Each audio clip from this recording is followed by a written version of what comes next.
Nearly 60% of black women, folks, ages 20 to older, suffer from heart disease. The American Heart Association says cardiac arrest kills more people worldwide than all forms of cancer, influenza, pneumonia, auto accidents, HIV, firearms, and house fires combined. But 1 out of 10 of those who experience cardiac arrest survive. Joining us now is linguist Dr. LaNysha Adams from Austin to tell us about how she survived sudden cardiac arrest. First of all, glad to have you here. In more ways than one. So women, women experience it different from men. So what happened with you? Yeah, so hi, so happy to be here. Thank you so much for having me. I had COVID pneumonia, and I didn't know that I had COVID pneumonia. My children, I have a 2 and a 4-year-old, and my entire family came down with COVID. I was the sickest of everyone, and for about 2 weeks, just completely out of it. Like I don't recall doing much other than waking up to go to the restroom and drinking water.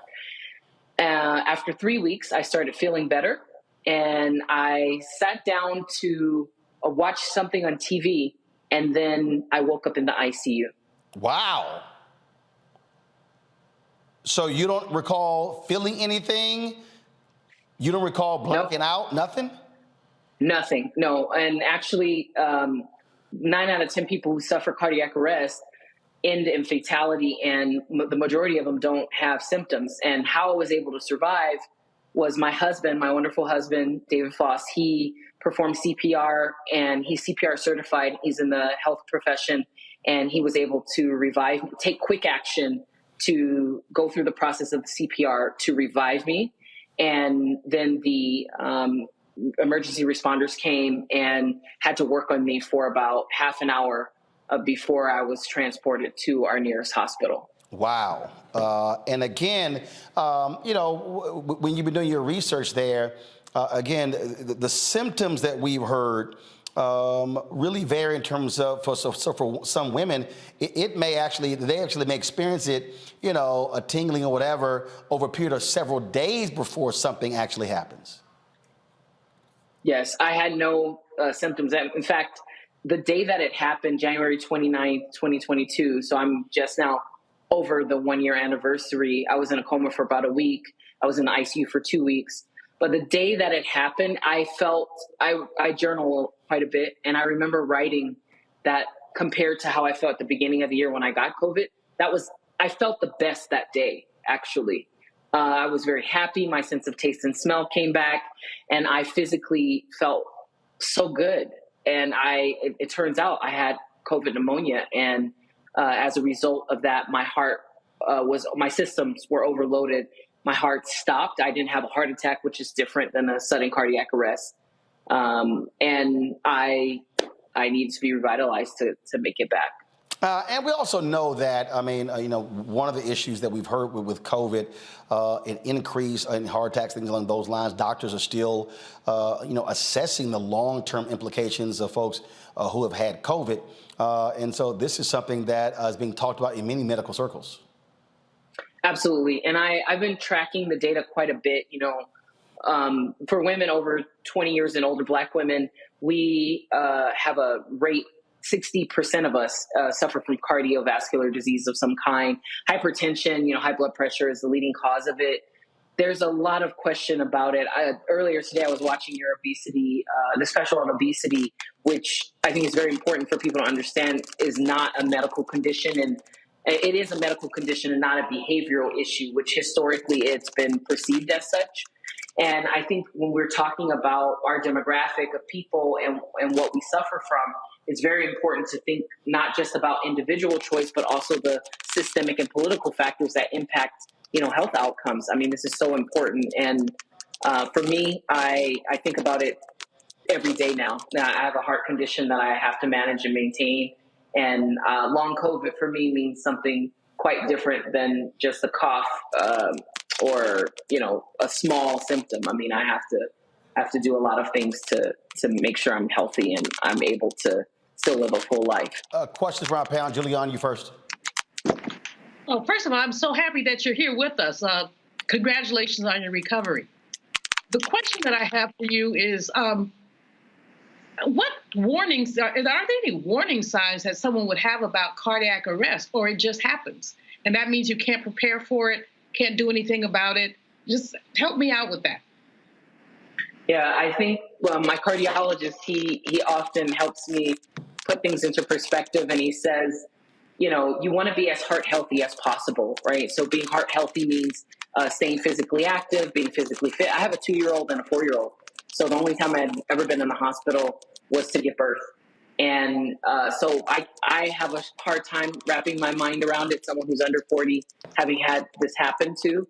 But I think it's important to just stay on top of being heart healthy and monitoring your health, being preventative before things get into a situation. COVID, is the mysterious factor here. For a lot of us, it affects us in a terrible way. And for some of us, for Black folks, we died at an alarming rate, 2.5 to 3 times higher than other groups. So we really just have to stay steadfast with monitoring our health. Lauren? So, yeah, jumping off of Dr. Malveau's question, so you were sitting down and watching TV and then went into cardiac arrest, and did they ever determine that it was directly related to COVID, or was that just the obvious assumption and everybody moved on after that?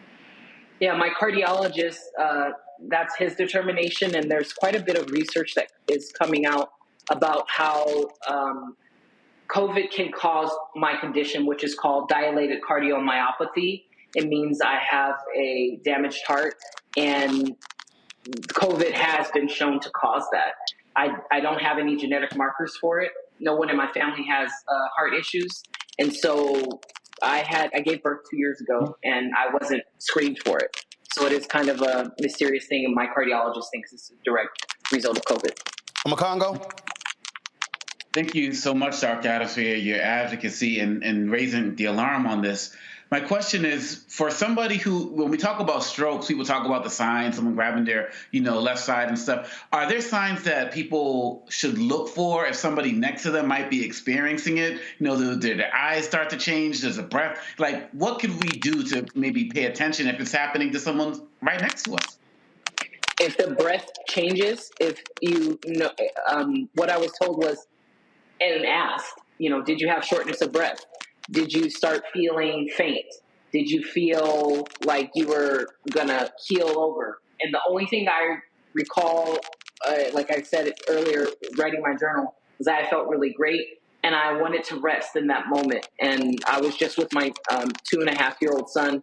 My husband went to get a pizza, and it was lights out for me. All right, then. Well, first of all, we are glad that you're here. You're absolutely right, folks. Must be very vigilant. There are many others who do have the signs. A lot of people ignore those signs, and they just sort of just plow through. The reality is, if you have that sensation or that pounding of the chest, things along those lines, seek immediate attention because you better be safe than sorry. Absolutely. Doc, thanks a lot. We appreciate it. Thank you so much for having me. All right, folks, got to go to break. We come back. Creed sets all sorts of records. Big ups to Michael B. Jordan. I'll explain coming up next. And also, it's a bunch of crazy people out here, boy. I got some nutcase stories for you. I'll cover those next. I was supposed to do it on Friday. My daddy keep texting me talking about it's time for these stories. I'm like, I got you, all right? It's my show. I got it. And and Anthony, just so y'all know, he didn't know who the hell 2 Live Crew was. Can't stand these damn millennials. We'll be back. I'm Dr. Jackie here on A Balanced Life, and I've got a pop quiz for you. Who are you?